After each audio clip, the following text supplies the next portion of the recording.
Hello friends, ഇന്ന് നമ്മൾ വന്നിട്ടുള്ളത് ഒരാളുടെ ശരീരത്തിൽ നിന്ന് എങ്ങനെയാണ് അളവെടുക്കുക എന്നുള്ള വീഡിയോ ആണ്. അപ്പോൾ ആദ്യം തന്നെ നമ്മൾ ഷോൾഡർ മാർക്ക് ചെയ്യുക. ഷോൾഡർ നമുക്ക് വന്നിട്ടുള്ളത് 11 അതേപോലെ തന്നെ നമുക്ക് റിഗാൾ ഇങ്ങനെ ചുറ്റിലും പിടിച്ച് നോക്കുമ്പോൾ നമുക്ക് കിട്ടിയിട്ടുള്ളത് 11 തന്നെയാണ്. ആ 11ന്റെ പകുതിയാണ് നമ്മൾ മാർക്ക് ചെയ്യുമ്പോൾ ഇതാക്കുക. ഷോൾഡർ ആണെങ്കിൽ നമ്മൾ മാർക്ക് ചെയ്യുമ്പോൾ പകുതിയാണ് മാർക്ക് ചെയ്യേണ്ടത്. ഇനി നമുക്ക് ചെസ്റ്റ് കാണാൻ വേണ്ടിയിട്ട് ഈ കൈക്കുഴി മുതൽ മറ്റേ കൈക്കുഴി വരെയുള്ള അളവാണ് എടുക്കുക. ചില ആളുകൾ റൗണ്ടിലെടുക്കുന്നത് കാണാം. അതുപോലെ തന്നെ നമ്മൾ വേസ്റ്റിൻ്റെ ലെങ്ത്ത് ആദ്യം എടുക്കണം. നമ്മൾ ഏറ്റവും തടിയില്ലാത്ത ഭാഗത്തേക്ക് ആദ്യം ലെങ്ത്ത് എടുത്തിട്ട് എന്നിട്ടാണ് ആ ലെങ്ത്തിൻ്റെ അവിടുത്തെ വീതി നമ്മൾ കണക്കാക്കേണ്ടത്. അത് കഴിഞ്ഞിട്ട് നമ്മൾ ഷോൾഡറിൽ നിന്ന് താഴോട്ട് നമുക്ക് എത്രയാണോ ഇറക്കം ആവശ്യമുള്ളത് ആ ഇറക്കൊന്ന് മാർക്ക് ചെയ്യുക. അടുത്തതായിട്ട് നമ്മൾ കയ്യിൻ്റെ വണ്ണാണ് എടുക്കേണ്ടത്. ഇറക്കം നമ്മുടെ ഇഷ്ടത്തിനനുസരിച്ച് നമ്മൾ എടുത്തു. ഇനി അടുത്ത കയ്യിൻ്റെ ലെങ്ത്തും വണ്ണം എടുക്കണം.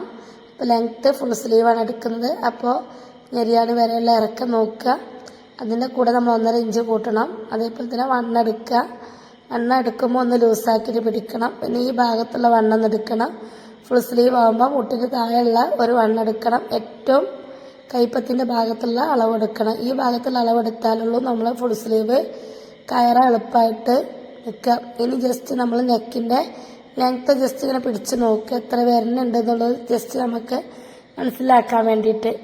ഇനി നമുക്ക് പാൻറ്റിൻ്റെ അളവാണ് എടുക്കേണ്ടത്. പാൻറ്റിൻ്റെ അളവെടുക്കുമ്പോൾ എത്രയാണോ ഇറക്കം നോക്കുക. ഇറക്കത്തിനനുസരിച്ച് നമ്മൾ വന്ന ആളുകളോടത് ചോദിക്കണം എത്രയാണ് നിങ്ങളുടെ ലെങ്ത്ത് നോക്കി. അപ്പോൾ അതിനനുസരിച്ച് എടുക്കുക.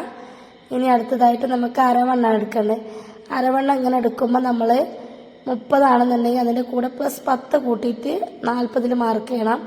അല്ലാന്നുണ്ടെങ്കിൽ നമ്മൾ ഈ പിടിച്ച രീതിയിൽ ഇങ്ങനെ പിടിച്ചു കഴിഞ്ഞാൽ അതേപോലെ കൂട്ടേണ്ട ആവശ്യം വരില്ല. അപ്പോൾ നമ്മൾ ഈ സേവ് അളവ് 40 തന്നെ എടുക്കുക. അപ്പോൾ നിങ്ങൾ വീഡിയോ ഇഷ്ടപ്പെട്ടാൽ ലൈക്ക് ചെയ്യുക, ഷെയർ ചെയ്യുക, കമൻറ്റ് ചെയ്യുക, സബ്സ്ക്രൈബ് ചെയ്യുക. തൊട്ടടുത്ത് കാണുന്ന ബെല്ലൈക്കൺ കൂടി ക്ലിക്ക് ചെയ്താൽ ഞാനിടുന്ന വീഡിയോസിൻ്റെ മുഴുവൻ നോട്ടിഫിക്കേഷൻ നിങ്ങൾക്ക് ലഭിക്കും. ഇനി നമ്മൾ തുടയുടെ ലൂസ് എടുത്തിട്ടില്ല, ആ ലൂസും കൂടി എടുക്കുക. നമ്മൾ പാൻറ്റ് തയ്ക്കുമ്പോൾ ലൂസ് എന്ന് പറഞ്ഞൊരു ഭാഗം വരില്ല. ആ ഭാഗത്തുള്ള വണ്ണം കാണാൻ വേണ്ടിയിട്ടാണ് തുട ലൂസ് എടുക്കുന്നത്. ഇത് ചില ആളുകൾക്ക് വ്യത്യസ്തമായിട്ടുള്ള അളവാവും. അതേപോലെ കാലിൻ്റെ അടിയത്തെ ബോട്ടത്തിൻ്റെ അളവും കൂടി എടുക്കുക. എന്തെങ്കിലും സംശയം ഉണ്ടെങ്കിൽ കമൻറ്റ് ബോക്സിലൂടെ ചോദിക്കുക. Thank you for watching.